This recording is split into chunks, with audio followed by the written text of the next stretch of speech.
হচ্ছে ছোট ফেনী নদীর পাড়ের সর্বশেষ পুল।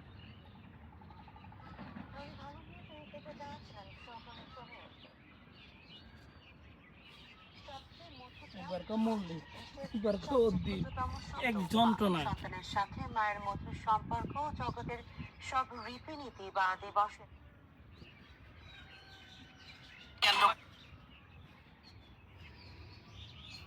দ্রুত গতিতে ব্যবস্থা নিচ্ছে।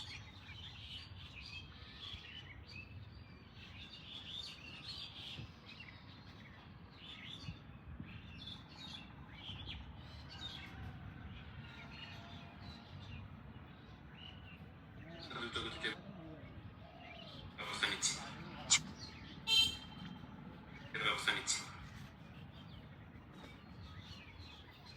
ছোট ফেনী নদীর সোনাগাজী উপজেলার প্রায় ২৭ কিলোমিটার জুড়ে তীব্র ভাঙন। নদীতে বিলীন হচ্ছে রাস্তাঘাট, হাট বাজার। স্থায়ী সমাধান না করে সরকারি বরাদ্দ লোপাট করার অভিযোগ রয়েছে পানি উন্নয়ন বোর্ডের অসাধু কর্মকর্তা ও ঠিকাদারের বিরুদ্ধে। পানি উন্নয়ন